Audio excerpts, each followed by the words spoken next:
আসসালামু আলাইকুম, সবাইকে স্বাগতম। প্রিয় শিক্ষার্থী বন্ধুরা, হিসাব বিজ্ঞান বিষয়ের এই যে দ্বিতীয় পত্রের লিফো ফিফো নামে যে আমাদের মাল খতিয়ান বা মজুদ পণ্যের হিসাব সংরক্ষণ নামে যে অধ্যায়টি আছে, ওই অধ্যায়ের বিশেষ করে যশোর বোর্ড 2017 সালে যে সৃজনশীল প্রশ্নটি এসেছিল, ওই প্রশ্নের গ নাম্বারে বলেছিল লিফো পদ্ধতিতে মাল খতিয়ান প্রস্তুত করো। তো ক আর খ পূর্বের ক্লাসে আমি আলোচনা করেছিলাম। আমি অল্প অল্প করে আলোচনা করি যাতে শিক্ষার্থীরা বোরিং ফিল না করে। সেজন্য আজকে ঘ নাম্বারে লিফো পদ্ধতিতে এইটার পরিপ্রেক্ষিতে মাল খতিয়ান কীভাবে প্রস্তুত করা যায় সেটি আলোচনা করার চেষ্টা করব। তো যাই সমাধান করি। আচ্ছা, প্রশ্নটা আমি ওখানে নিয়ে যাই। এই যে ওই প্রশ্নের বাম দিকে কিছু অংশ, ডান দিকে কিছু অংশ, মোট 6টা লেনদেনে তিনটা লিখে রাখলাম যাতে এই প্রশ্ন দেখে দেখে আমরা সমাধান করতে পারি। এবার ছক আঁকবো। ছক কিন্তু এই ধরনের বিশাল ছক, তাই না? অনেক বড় ছক হয়, আমরা জানি। ছক সম্পর্কে পূর্বের ক্লাসেও আলোচনা করেছি, তারপরে আবার একটু বলছি। এই উপরের এই লাইন তিনটা নিয়ম রক্ষার্থে লিখতে হয়, এইদিকে নিয়ম রক্ষার্থে লিখতে হয়, আর এটা হচ্ছে ছক। এখান থেকে মূলত উত্তর শুরু। ক্রয়, ইস্যু, উদ্বৃত্ত, আর প্রত্যেকটার আবার তিনটা কলাম আছে। পরিমাণ দর টাকা, পরিমাণ দর টাকা, পরিমাণ দর টাকা। ছক তো আমরা আঁকতে পারি, তাই না? ছক তো অবশ্যই আঁকতে পারি। আর আমার এটা 6 নম্বর ক্লাস এই অধ্যায়ের। তা আমার পূর্বের ক্লাসে যারা দেখেছে তারা ছক আঁকতে পারো। এবার লিখব। তো প্রথমে জানুয়ারি 1, 2016 জানুয়ারি 1 তারিখ দিয়ে প্রারম্ভিক উদ্বৃত্ত 1000। এই প্রারম্ভিক উদ্বৃত্ত নামে এখন টাকা কোথায় লিখব? ক্রয়ের ঘরে, ইস্যুর ঘরে, নাকি উদ্বৃত্তের ঘরে? কি মনে হচ্ছে? যেহেতু এটি প্রারম্ভিক উদ্বৃত্ত, তাই উদ্বৃত্তের ঘরে লিখতে হবে, কারণ এটা ক্রয়ও না, বিক্রয়ও না, ইস্যুও না, এটা উদ্বৃত্ত, তাই উদ্বৃত্তের ঘরে লিখব। সেজন্য কিভাবে লিখব? এই যে 1000 একক, এক এককের দাম 80 টাকা, তাহলে 1000 একক লিখবো এককের পরিমাণের ঘরে, পরিমাণ মানে একক বোঝায়, আর 80 টাকা লিখবো দরের ঘরে। এখন এক এককের দর যদি 80 টাকা হয়, 1000 এককের দাম কত? তাহলে 1000কে 80 দিয়ে গুণ করে 80,000 টাকা হবে। তারপর একটা লম্বা দাগ দিয়ে দিব। আচ্ছা, এরপরে আসি তারিখ। এখানে লেখার সময় ধারাবাহিকতা মেনটেন করবো। এই 1, 6, 10, 16, 20, 30 এইভাবে সিরিয়ালি লিখতে লিখতে আসবো। 6 তারিখে পণ্য কিনছে, 600 একক কিনছে, এক এককের দাম 70 টাকা। তো 600 একক যদি কেনে, ক্রয়ের ঘরে লিখব। এখানে ক্রয় হিসাব লিখে ক্রয়ের ঘরে লিখব, এই পরিমাণের ঘরে লিখব 600 একক, আর একক প্রতি যে 70 টাকা দাম ওইটা দরের ঘরে লিখব। এক এককের দাম 70 টাকা হলে 600 এককের দাম কত? এই দুটো গুণ করে 42,000 টাকা হবে। 42,000 টাকা। এখন নিয়ম অনুযায়ী ক্রয় করলে মজুদ পণ্য বাড়ে, আর বিক্রয় করলে বা ইস্যু করলে মজুদ পণ্য কমে। সেজন্য এটা আমরা এই উদ্বৃত্তের ঘরে আবার নতুন করে লিখব। কিন্তু একটা কথা আছে। কথাটা হচ্ছে এইটা এখানে লেখার আগে উপরের লাইনটা তুলে নিব।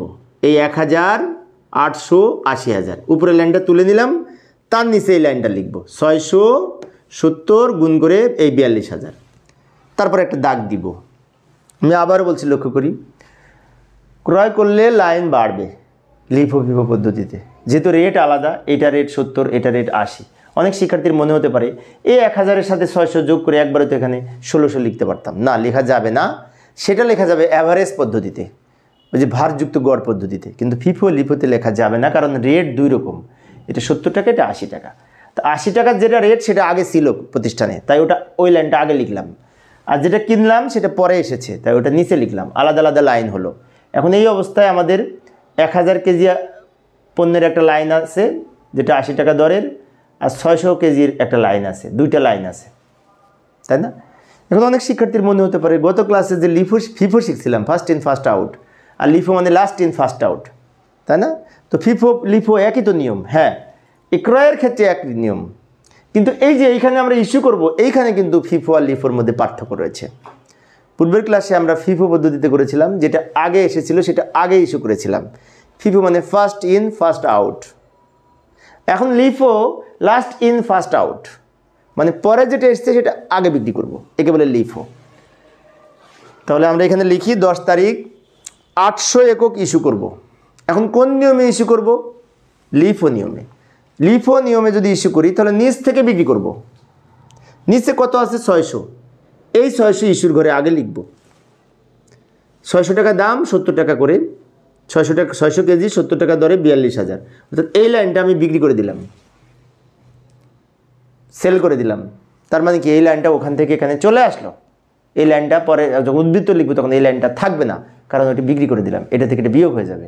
কারণ উদ্বৃত্ত লেখার সময় এই ইস্যুকৃত পণ্য ওই এখান থেকে বিয়োগ করে করে লিখতে হবে। ইস্যু করলে পণ্য কমে যাবে, গুদামের পণ্য কমে যাবে, গোডাউনের পণ্য মজুদ পণ্য কমে যাবে, সেজন্য এখান থেকে এটা বিয়োগ করলে 600 একক বিক্রি করে দিলাম। এখন প্রশ্ন হচ্ছে আমাকে বিক্রি করতে হবে 800 একক। এখন আমি বিক্রি করলাম 600 একক, 200 একক আরও বিক্রি করতে হবে। সেই 200 একক এখান থেকে নিব, জাস্ট এখান থেকে 800 এই 1000-এর মধ্যে হতে আরও 200 নিব এই রেটে, 80 টাকা রেটে। তা 200-কে 80 দিয়ে গুণ করলে 16,000 হবে, তাই না? আচ্ছা, এখন উদ্বৃত্ত লিখব কিভাবে? উদ্বৃত্ত লেখার সময় ভালো করে লক্ষ্য করে, এখানে অনেক শিক্ষার্থী মিস্টেক করে।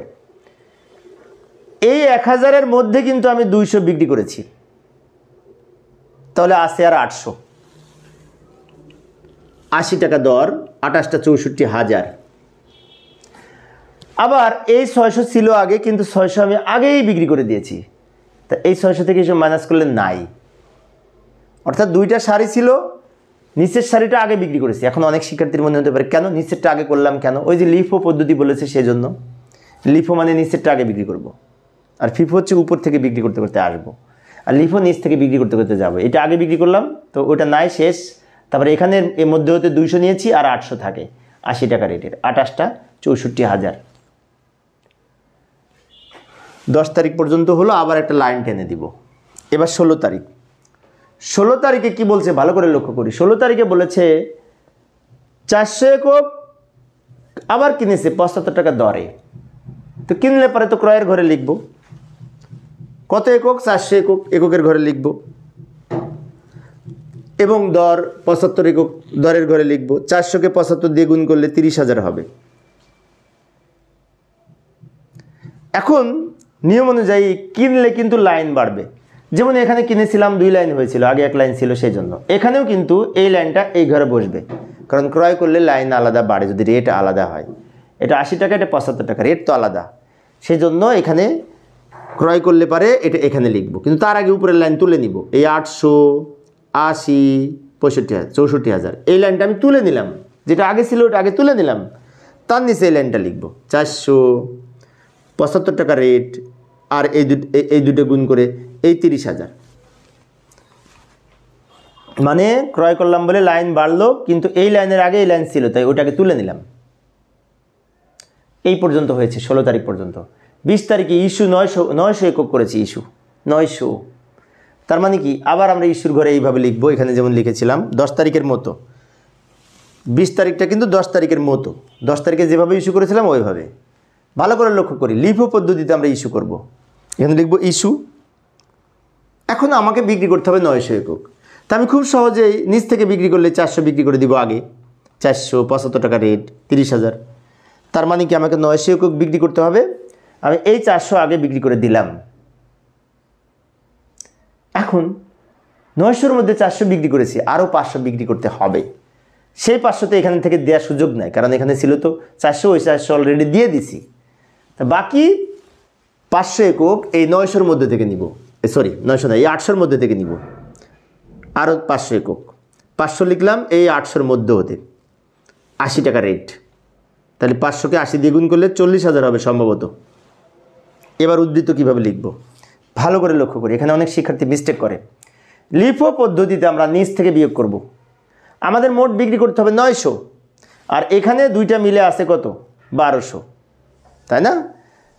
কিন্তু আমরা বিক্রি করব যেহেতু লিফো পদ্ধতি, তাই নিচ থেকে বিক্রি করব। এই 400 আগে লিখলাম, তাহলে নিচ থেকে বিক্রয় করা হলো। 400 চলে গেলে আরও 500 থাকে, কারণ 900 বিক্রি করতে হবে। সেই 500 লিখলাম, কিন্তু এই 500 রেট হবে উপরেরটা, কারণ এই রেটের পণ্য তো নাই, তাই এই 80 টাকা লিখলাম। এখন এই রেটে গুণ করে 40,000 হলো। এইবার উদ্বৃত্ত লিখব। তো উদ্বৃত্ত লেখার সময় আমি যদি প্রশ্ন করি এই 800 কি আছে? নাই, 800-র মধ্যে হতে 500 গেছে, 800-র মধ্যে হতে 500 গেছে, তাহলে এখানে থাকে 300, 80 টাকা দর, 3 × 8 = 24,000। আর এই 400 কিন্তু এখানে লেখা যাবে, কারণ এই 400 আগেই বিক্রি হয়ে গেছে, ওই 400 আগেই বিক্রি হয়ে গেছে। আবার আমরা দাগ দিব। 20 তারিখ পর্যন্ত হয়েছে। এবার 30 তারিখে আবার ইস্যু করেছে 100 একক। 30 তারিখে আমরা এখানে 30 তারিখ ইস্যু লিখব। এখন 30 তারিখে ইস্যু 100 একক একবারে লিখতে পারি। কারণটা কি? কারণ এখানে একটাই লাইন আছে। একটা লাইন থাকলে কোনো খোঁজাখুঁজির ঝামেলা নেই, অনেক সহজ। এখানে 100 একক লিখব। এই একটা লাইন যেহেতু আছে 80 টাকা দর, এটা গুণ করে 8000 হবে। এখন আমার ছিল 300 একক, বিক্রি করলাম 100 একক, থাকে কত? 200 থাকে। রেট যা আছে তাই লিখব। 200কে 80 দিয়ে গুণ করলে 16000 হয়। তাহলে ফাইনালি আমার এই সমাপনী মজুদ পণ্যের মূল্য হলো এই 16000 টাকা লিফো পদ্ধতিতে। গতকাল ফিফো পদ্ধতিতে আমরা দেখেছিলাম 15000 না কত যেন হয়েছিল উত্তর, কিন্তু আজকে লিফো পদ্ধতিতে 16000 উত্তর হলো, তাই না? এইভাবে আমরা লিফো পদ্ধতিতে এই মাল খতিয়ান প্রস্তুত করতে পারি। তো প্রিয় শিক্ষার্থী বন্ধুরা, এই ছিল আমার আজকের আলোচনার বিষয়। শিক্ষার্থীদের অনুরোধে আমি অল্প অল্প করে আলোচনা করি, যাতে শিক্ষার্থীরা বোরিং ফিল না করে। তো পরের ক্লাসটি দেখার আমন্ত্রণ রইল। খোদা হাফেজ।